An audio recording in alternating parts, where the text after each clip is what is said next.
네, 프레스룸 라이브는 유튜브로도 시청할 수 있으니까요. 댓글로 좋은 의견 주시면 함께 얘기 나눠보도록 하겠습니다. 자, 그럼 정치권 이슈 모아모은 이슈집 시작하겠습니다. 저희 프레스룸 라이브의 뉴스 핵심 관계자분들 나오셨습니다. 안녕하십니까? 자, 먼저 어제 민주당을 탈당을 선언한 이낙연 전 대표의 모습부터 보고 이야기 시작하겠습니다.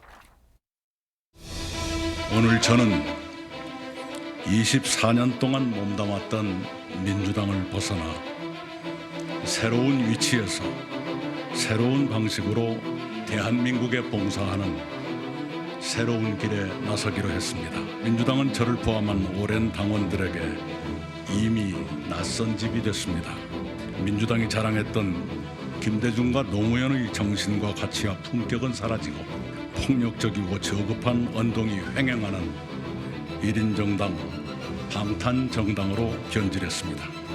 포용과 통합의 김대중 정신은 실종됐습니다. 네, 어제 이낙연 전 대표의 탈당 이후로 정치권이 시끌시끌한데, 자, 장가 기자, 이 부분부터 한번 먼저 짚어볼까요? 네, 어제 오후에 이낙연 전 대표가 빨간색 넥타이를 메고 나타났습니다. 맞아요. 아까 들으셨던 것처럼 썩은 나무로는 조각을 할 수 없다면서 민주당이 폭력적이고 저급한 언동이 횡행하는 1인 정당, 방탄 정당으로 변질됐다고 했습니다. 그러면서 미국에서 공부를 해보니까 양당제의 위험성을 알게 됐다고 했는데요. 이에 대해서 정청래 최고위원, 그냥 공천 못 받으니까 나간다고 해라 라고 하는 등 민주당 내부에서는 날선 비판 이어지고 있습니다. 이낙연 전 대표는 단 한 번의 희생도 없이 모든 영광을 민주당의 이름으로 누리고서도 탈당하겠다고 합니다. 지금도 국민들과 당원들의 압도적 지지를 받고 있는 대권 후보입니다. 이낙연 전 대표는 당원들의 지지가 보이지 않는다는 것입니까? 그렇게 정말로 절박했다면 지난 수개월 동안, 몇 달 동안 저에게 한번 만납시다라든가 이렇게 하면 어떻겠습니까? 라든가 하는 얘기를 했음직도 한데 그렇게 하신 분은 딱 한 명밖에 없었어요. 다른 분들은 전혀 그런 것 없이 제가 탈당 기자회견을 하기로 예정된 날 바로 눈앞에 두고 그렇게 했다는 것은 내부용이지 저한테 들으라고 한 얘기가 아니죠. 그래요. 네, 민주당 의원들의 어떤 탈당 만류, 뭐 탈당 비판 기자회견인지 모르겠는데 이런 얘기에 이낙연 전 대표가 절박했으면 한번 만나서 한번 좀 만류 좀 해주지 이런 좀 아쉬움을 토로한 건데 설주환 부위원장님 일단은 민주당에서는 이낙연 대표를 좀 그래도 좀 홀대했던 거 아니냐 뭐 이런 의견들도 좀 나오고 있어요. 네, 조금은 그러니까 이게 그냥 탈당인지 출당인지 모르겠다라고 평가하신 분도 분명히 계십니다. 예. 그러니까 오히려 쫓아낸 것은 아닌가. 그러니까 언제부턴가 민주당, 뭐 국민의힘도 저는 마찬가지로 생각합니다. 양당 전부 다 어떤 그 자신과 뜻을 같이 하지 않으면 오히려 밀어내고 있거든요. 그게 뭐 자기들끼리만 뭉치겠다. 근데 정치라는 것은 승리하기 위한 정치라는 것이 뭐 누구나 얘기를 하지만은 플러스 되는 정치가 아닐까요? 더하기 정치. 네. 어떤 세력을 생각이 조금 다소 다르더라도 어떤 더하고 그래서 세력을 넓혀서 승리로 가져가는 게 어찌 보면 이 정당 체계에서 양당 체계에서 가져가는 정치가 아닌가 싶은데 어느 순간부터 양당 모두 다 어떤 이런 본인들과 뜻을 조금이라도 다른 얘기를 한다고 하면 그냥 너 나가라. 너 없어도 된다. 이런 식으로 얘기를 하는 것은 아니었나. 그게 오늘의 사태가 벌어진 것은 아닌가라는 생각이 좀 들고요. 저는 네. 그런 부분에서 어제 저는 129명의 민주당 의원들이 뭐 성명을 낸 것이 저는 다소 약간은 뭐 폭력적인 방법이었다라고도 생각합니다. 탈당 만류였는데 만류처럼 보이지는 않더라고요. 이건 만류가 아니라 나가는 거예요. 오히려 나가니까 잘 됐다라고 생각이 들었고요. 오히려 그 전에 그러면 만류를 하기 위해서라면 이재명 대표에게도 그러면 당 지도부, 이재명 대표뿐만 아니라 지도부에게도 그러면 이낙연 대표와 어떤 것을 좀 해봐라 라는 어떤 의원들의 성명이 같이 있었다라고 한다면 정말 네. 만류일 수 있었지만은 저는 오히려 이낙연 대표에 대해서 아무것도 뭐 하지 않고 그냥 나가지만 말아라 라고 얘기하는 것이 과연 옳은 방법이었나라는 것은 판단을 해봐야 되지 않을까 싶습니다. 예. 저희 프레스룸 라이브 처음 나와주신 정호긴 의원께서는 어떻게 보셨습니까? 보통 이제 자기 거보다 남의 거는 잘 보이는 거거든요. 근데 이 초선들이 만류를 한다면서 연판장 돌리는 것을 보고 아, 그렇기 때문에 나가지 않을 수가 없었겠다라고 고개가 끄덕여지는 부분이고요. 그 민주당의 이 민주라는 말은요. 그 우여곡절 속에서도 한국 현대 정치사와 거의 맥을 같이 하면서 지금까지 유지해온 당명이에요. 그런데 민주당이 정말 변질됐습니다. 제3자의 눈으로 볼 때요. 그리고 항상 민주당에는 주류와 비주류가 있었어요. 그래서 나름대로 당내 민주주의라든지 또는 견제와 균형이 이루어졌었는데요. 이미 설 변호사가 지적하셨듯이 그게 온데간데 없이 사라졌다라는 것이 민주당의 심각한 문제인데 그 내부에 있는 사람들, 특히 자신이 친명이라고 하는 사람들은 그걸 잘 모르는 것 같아요. 지금 한국 정치가 거의 매일 중계방송을 보듯이 긴박하게 돌아가는데 실제로 지금 이낙연 전 대표는 자기가 원하는 거는 단지 그 영광을 누리고 단물만 빼고 나갔다는 그들의 그 비난에 대해서 자기가 원하는 거는 이제 대한민국이 양당제로서 국민 전체를 대변하지 못하면은 다당제 그리고 분권형 대통령제라는 정치적인 숙제를 본인이 원로 정치인으로서 완수하겠다라는 그 천명을 했거든요. 그래서 본인이 총선에도 안 나가고 뭐 당권 도전도 안 한다 그러는데 물론 이제 기추는 두고 봐야 되겠죠. 예. 이건 변호사님, 일단은 비명계 의원들 그리고 이낙연 전 대표가 나가면서 민주당 입장이 좀 뭐 어수선한 분위기이긴 한데, 네. 근데 또 여기저기서 또 이 전 대표 나간 이 전 대표에 대해서 또 비판도 많이 좀 높이고 있더라고요. 맞습니다. 이낙연 전 대표가 탈당을 공식 선언하면서 당내에서는요 개파를 막론하고 일제히 비판이 쏟아지고 있습니다. 구체적으로 좀 살펴보면 이 친명계 우원식 의원 같은 경우에는 페이스북을 통해서 탈당 자체가 국민을 배신하는 일이다라면서 지금의 행보는 김대중, 노무현, 문재인의 길과 정반대의 길이다. 그런 것을 국민도 알 것이다. 이렇게 비판을 했습니다. 또 전청래 최고위원 같은 경우에는 낙성연대를 경유해서 국민의힘 쪽으로 대선 후보가 되는 게 꿈일까 이렇게 비꼬기도 했고요.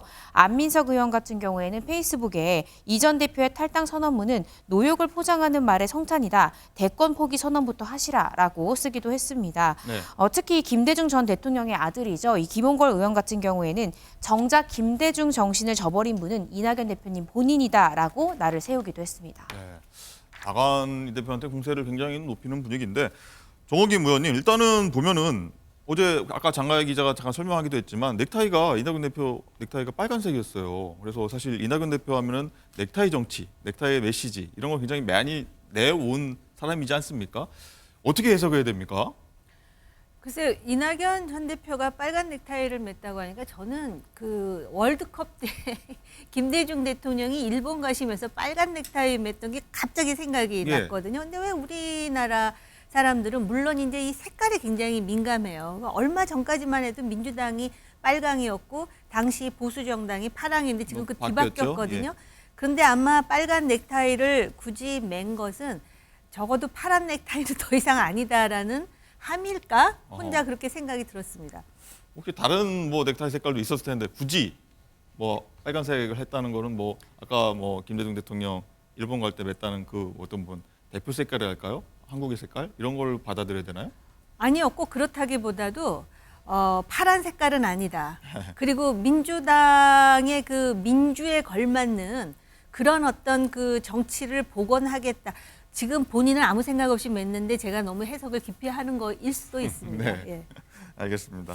자, 설정환 부위원장님, 일단은 당 내부에서는요 총선을 앞둔 만큼 좀 분열하지 안 된다 이런 우려를 내비치는 한편요 일부 강성 지지자층에서는 오히려 잘 나갔다 이재명 대표 중심으로 이제 똘똘 뭉치자 이런 분위기가 나오고 있는데 당 분위기는 실제로 좀 어떻습니까? 뭐 말씀해주신 대로 어떤 여러 가지 의견들이 나오는 것 같아요. 뭐 저같이 좀 비판하시는 분도 계실 것이고요. 뭐 저도 개인적으로는 이낙연 대표가 안 나갔으면 좋겠다라는 어떤 생각을 가지고 있었습니다. 민주당 내에서 조금 더 하셨으면 어떨까 생각을 하지만은 이형 나가게 되신 거라면 어떤 이낙연 대표 전 총리가 어떤 하는 말씀처럼 민주당의 확장이 될 수도 있거든요. 이것이 어찌 보면 윤석열 정부에 대한 심판이 이번 총선의 어떤 그 하나의 성격이라고 한다면 그 심판에 대열해서 다른 그룹으로서 가져갈 수 있는 부분입니다. 그렇다고 한다면 무조건 예를 들어서 나가지 말아라. 나가는 거에 대해서 뭐 조롱한다거나 뭐 제2의 안철수라고 하는 어떤 의원님의 말씀처럼 그렇게 조롱할 거리인가요? 저는 그렇게 보지는 않습니다. 그러니까 어떤 현상이 실존적으로 존재하게 된 이상에는 그럼 민주당이 앞으로 어떻게 할 것인가? 그러면 이낙연 신당이라든지 이준석 신당 제3지대가 가져가는 비율에 대해서 민주당은 어떻게 대응을 할 것인가에 대해서 이제는 대비를 해야죠. 그걸 가지고 조롱하거나 폄하하거나 이럴 필요가 있었을까요? 저는 그런 생각이 좀 들어서 예. 과거에 어찌 보면 정말 수십 년 동안 동지였던 분들도 계실 것이고요. 지난번 총선에서 이낙연 대표에게 후원회장을 맡아달라고 정말 간곡하게 요청했던 초선들도 있을 것인데 네. 그런 분에게 이렇게 어떤 조롱, 폄하, 어떤 뭐 진짜 욕설에 가까운 정치인에게는 그런 내용을 굳이 하실 필요가 있었을까? 어떤 좀 그런 부분에서 민주당의 확장과 윤석열 정부에 대한 심판을 더욱더 그 세력을 키운다는 점으로 생각하게 된다면 차라리 건승을 빌어주고 잘 하길 바란다. 아니 국민의힘에서도 최소한 윤재욱 원내대표도 이준석 대표 나갈 때 그냥 무운을 빈다고 했어요. 뭐 성의는 없어질지라도 말이라도 무운을 빌고 이양수 의원 같은 경우는 그래 해볼 거 다 해보고 안 되면 다시 돌아와라. 이런 말 정도는 했거든요. 그러니까 뭐 축하한다는 말까지는 못 하겠더라도 오히려 이렇게 욕을 할 것인가, 저는 폄하할 것인가라는 생각은 들어서 참 사람이 시작도 좋아하지만 끝도 좋아야 됩니다. 회자정리입니다. 예. 어쨌든 이낙연 전 대표는 민주당이 예전과 좀 달라져서 나간다 이 취지 아니겠습니까? 정원김 의원도 말씀하셨는데 구체적으로 뭐가 좀 민주당이 달라져서 탈당을 한 건지 이낙연 대표가 좀 자세하게 얘기한 게 있는데 이거 한번 듣고 오겠습니다. 최종적으로 탈당이라고 하는 그 마음을 굳힌 시점이 언제였어요? 딱이 어느 날이라기보다는요. 이렇게 예. 하나씩 이렇게 쌓여간 거겠지요. 네. 전통적으로 민주당은 항상 당권이 바뀌더라도 주류와 비주류가 6대 4의 전통을 유지했습니다. 지금은 10대 0이지요. 그것은 확연히 달라진 것이고요. 네. 그다음에 당내의 문화, 그들의 연동으로 드러나는 문화가 이렇게 살벌한 적이 없어요. 한마디로 지금의 그 민주당의 분위기를 한마디로 살벌하다. 살벌합니다. 그런 말씀이십니까? 당내에서도 서로 어울리지 못하는 의원끼리도 그룹별로만 만나지 예. 서로 서먹서먹하고. 네, 구체적으로 하나씩 뭐가 달라졌는지 이낙연 대표 얘기 들어봤고요. 자, 이건 변호사님, 일단은 이낙연 전 대표의 탈당으로 이제 제3지대가 어떻게 지금 구도가 이루어질지 또 영향을 미칠지 이제 여기로 좀 관심이 좀 옮겨가는 것 같은데 네. 먼저 칭전을 떠났죠. 원칙과 상식 그 3명의 의원과 이낙연 전 대표가 좀 연대하겠다, 서로 연대하겠다 이런 의사를 좀 밝혔어요. 네, 그렇습니다. 이낙연 전 대표는요, 원칙과 상식의 동지들과 협력하겠다라면서 어느 분야에서든 착하고 바르게 살아온 사람들이 그 길에 함께 해주시기를 바란다 이렇게 덧붙였습니다. 원칙과 상식은요, 오늘 이 박원석 전 정의당 의원과 또 정태근 전 한나라당 의원 등과 함께 신당 창당 계획을 발표하는 기자회견을 여는 것이 예정되어 있습니다. 11시에 한다고 예정돼 있습니다. 네네. 예, 알겠습니다. 설조한 부위원장님, 일단은 양쪽 둘 다 함께 하겠다. 그럼 공감대는 좀 이루어진 것 같은데 이원 의원 같은 경우는 일단 좀 지금은 좀 따로 가다가 서서히 좀 결합하는 형태로 가보자 이런 모양새를 취하고 있는데 또 여기 또 원칙과 상식이 이낙연 대표의 총선 그리고 대선 불출마를 좀 요구하고 있다는 얘기가 좀 전해지고 있어서 좀 합당은 당장은 좀 어려울 것 같다는 전망이 나와요. 저도 이낙연 대표 최근에 만나 뵌 적도 있고 그렇습니까? 얘기를 직접 들어봤지만은 본인이 어떤 욕심을 내겠다라는 부분은 전혀 저는 느끼지 못했습니다. 그 순간에서는. 그래서 이미 다음 총선 불출마는 이미 밝혔고요. 그다음에 대권에 대해서는 본인은 약간 유보를 하고 있습니다. 그건 지금 정할 수 있는 부분은 아니지 않겠습니까? 밝히긴 했죠. 당장 할 문제. 그렇죠. 그러니까 지금 당장 어떻게 거취를 결정하는 것도 대권이란 것은 아직 좀 먼 얘기고요. 우리나라 특성상 보통 대권은 1년 전에 보통 이제 정해지고 후보군이 이게 경선에 들어가면서 좀 정해지는 부분이 있어서 저는 아직 시기상조라고 봅니다. 이제 그런 부분에서 지금 서로 제가 보니까 3지대에서 이준석 대표와 그다음에 이낙연 전 대표가 어떠한 그 서로 같이 해야 된다는 어떤 공감되는 형성을 한 것 같아요. 근데 아직 구체적으로 어떻게 해야 되겠다는 세부적인 내용이라든지 이런 부분은 아직 협상까지 들어간 것 같지는 않고요. 그렇지만 지금 둘 다 어찌 보면 서로가 건강한 성장을 한 이후에 그때 이제 다시 논의를 해보자라는 시기인 것 같아요. 물론 긴 시간이 될 수는 없을 것입니다. 아마 2월 중순 전에는 이 3지대에 대해서 어느 정도는 교통정리가 끝나야 돼요. 네. 형태 합당 형태든 선거연대든 어떤 형태로도 끝나야 되기 때문에 앞으로 한 달간, 이제 앞으로 한 달간입니다. 앞으로 한 달간 이 제3지대는 굉장히 요동칠 것이고 많은 변화가 있을 것이고 많은 이동이 있지 않을까라는 생각을 해봅니다. 그렇습니다. 잠깐 뭐 이낙연 전 대표 어떤 뭐 대선 불출마 관련해서 어떤 입장이었는지 잠깐 얘기 나누긴 했는데 장가 기자, 구체적으로 이 전 대표는 어떤 입장인가요? 오늘 이낙연 대표가 한 라디오와 인터뷰를 했는데요. 총선 불출마와 관련된 질문에는 안 나간다고 여러 번 말했다. 이렇게 단호하게 언급을 했습니다. 예. 하지만 대통령 선거는 향후 나가실 생각이 있습니까? 라는 질문에는 조금 모호하게 답했습니다. 들어보시죠. 네. 대선은 어떻게 생각하십니까? 네, 지금은 대선 생각할 때도 아니고요. 예. 국가가 하루하루가 급한데 3년 뒤에 있을 대선은 지금 생각할 여지가 없다. 이렇게 생각합니다. 네, 이 민주당에서 혹시 공천 탈락자가 나오면 뭐 이쪽 제3지 쪽으로 갈 수도 있다, 이낙연 신당 쪽으로 갈 수도 있다 이런 얘기가 나오긴 하는데 어쨌든 뭐 민주당에서 더 이상 혹시나 연대 뭐 이쪽 이 추가 이탈이 발생하지 않는다고 하면요, 설전 부위원장님, 네. 이 꼬마 민주당이 그칠 거다, 뭐 이런 꼬마 민주당 이런 얘기까지 나오고 있는데 네. 어떻게 보십니까 이 부분은? 뭐 지금 3당의 형태, 3지대 형태는 뭐 아직 참 미정이죠. 꼬마 민주당 형태가 될 수도 있습니다. 어떤 연대가 예를 들어서 이준석 신당은 이준석 신당대로 갈 수도 있고요. 그다음에 뭐 이낙연 신당과 그다음에 원칙과 상식도 제가 봤을 때는 이낙연 신당의 어떤 주축으로서 같이 할 확률은 굉장히 높습니다만은 예. 이 두 세력이 연대가 되지 않으면 각자의 판단으로 각자의 형태로서 국민들의 판단을 받게 됩니다. 그렇다고 한다면 뭐 꼬마 민주당이 될 수도 있고요. 뭐 여기에 대해서는 서로 지금은 아마 각자 저는 그런 생각, 이런 생각, 저런 생각 많이 할 거라고 보이고요. 그다음에 이 뭐 어떤 여론조사는 보면 뭐 합쳐졌을 때는 오히려 더 지지율이 빠지는 경우도 있어요. 두 합보다 각자의보다 그런 경우도 있기 때문에 정말 앞으로는 경우의 수가 많습니다. 그리고 가장 중요한 건 뭐냐면 어떠한 그 지향점과 이런 것들이 같더라도 국민들이 판단하셨을 때 이것이 그냥 선거용 야합이다라고 판단이 되어버리면 이건 제3지대가 멸망하는 거예요. 그렇기 때문에 아마 그러한 점 등을 충분히 그러니까 양쪽 다 이준석, 이낙연 전부 다 알고 있을 거기 때문에 저는 이 부분에 대해서는 뭐 향후 그래도 지금 나오는 이 오딩을 살펴보면 두 쪽 다 굉장히 긍정적으로 평가를 하고 네. 있거든요. 일단 호감도는 보이고 있다라는 정도로만 판단하면 될 것 같습니다. 다시 말씀드릴게요. 한번 공천 탈락자들이 합류할 가능성, 이 신당이나 제3지대, 그리고 어제 그 이낙연 탈당 반대에 나서지 않은 한 20여 명의 민주당 의원들도 있단 말입니다.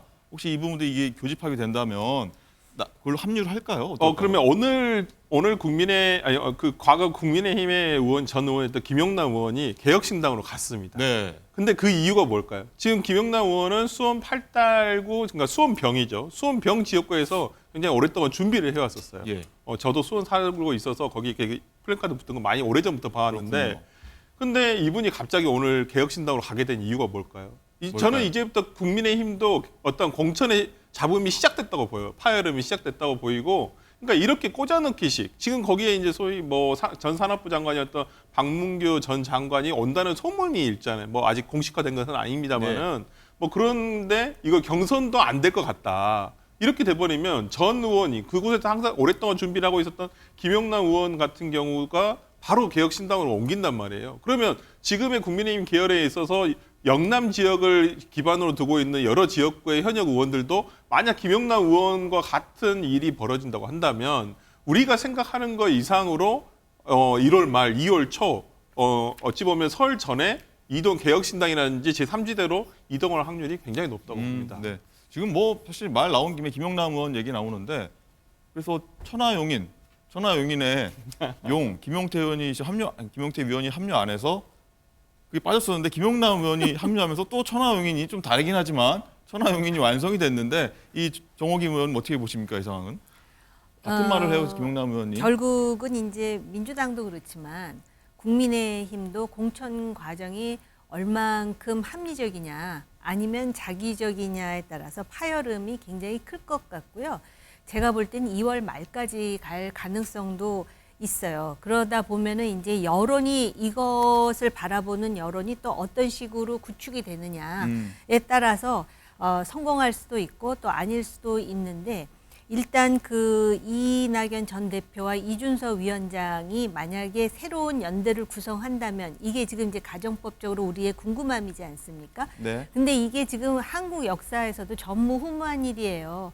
서로 상대가 자웅을 겨루는 두 1당과 2당의 전직 대표가 탈당을 해가지고 지금 서로 이제 힘을 합치느냐 안 하느냐의 기로에 있는 것 아니겠습니까? 그러다 보니까 많은 사람들이 관심을 갖는데 정체성이나 정책 기조는 저는 큰 문제가 아니라고 봐요. 네. 왜냐하면 과거에 그 유승민 대표와 안철수 대표가 합친 적이 있었잖아요. 그때 정체성 때문에 갈라지고 깨진 게 아니지 않습니까? 결국은 진영, 계파, 지분이거든요. 그러니까 이거를 어떻게 능수능란하게 잘 조율하느냐. 우리나라 정치에 있어서 한 가지 함정이 뭐냐면은 정치인들이 뭐 탈당을 하거나 그러면은 굉장히 뭐 찬란하고도 형이상학적인 그런 어떤 그 정치적인 가치, 철학을 제기하거든요. 근데 그 미국의 그 헌법이 왜 수정됐느냐를 보면 그 사람들은 처음부터 그렇게 얘기하지 않아요. 뭐 미국의 가치가 숭고해서 이렇게 얘기하지 않고 당신 이해가 다 다른데 이걸 어떤 식으로 현실적으로 갈등을 봉합하고 조화하느냐. 그러니까 예. 그런 현실적인 사고로 연대를 만들어야 되는 것이고 어쨌든 연대를 만들기 전에 몸집 불리기에 들어간 거고 천하용인 중에 김용남은 본인 스스로가 지금 완전히 밀리게 되는 상황, 아주 노골적으로 너 나가 하기 일보 직전이었거든요. 예. 그러니까 선택의 여지가 아마 개혁신당밖에 없었을 것이고 그렇게 되면은 새로운 개혁신당은 이제 그걸 또 정치적으로 여러 가지로 활용할 공간이 넓어지겠죠. 근데 그렇군요. 되게 좀 아이러니한 게 제가 최근에 어떤 삼지대를 보면서 과거에 자신의 당에서 승리를 가져왔던 당대표, 그다음에 지난번 총선에서 대승을 거뒀던 선대위원장이거든요. 공교롭게 그렇습니다. 네, 그분들이 지금 제3지대로 나왔다는 것이 참 어찌 보면 참 아이러니한 그러네요. 상황이다. 저는 그렇게 보입니다. 얘기 나온 김에 또 김영남 개혁신당 합류 얘기, 새로운 천하용인의 탄생. 네. 그 김영남 의원이 합류하게 된 어떤 배경, 장관 기자 좀 방금 전에 뭐 얘기한 것 같은데 어떤 내용인지 좀 전해주시죠. 네, 그렇습니다. 김용남 전 국민의힘 의원이 개혁신당 입당을 조금 전에 선언을 했는데요. 기자회견에서 이런 얘기했습니다. 윤석열 대통령에게 속았다라면서 새 정치를 시작하겠다고 했습니다. 주로 한 얘기를 좀 좁혀보면 현재 국민의힘이 비대위 체제에서 이철규 인재영입위원장이 사무총장 했다가 인재영입위원장 했다가 이제는 공관위원까지 하려고 한다. 이에 대해서 국민 눈높이에 맞지 않다는 생각을 했다. 이렇게 언급을 했고요. 그러면서 이번 총선 지역구 출마와 관련해서는 개혁신당과 함께 생각을 좀 해보겠다라면서 말을 아꼈습니다. 네, 뭐 이 얘기는 계속 한번 이어질 것 같습니다.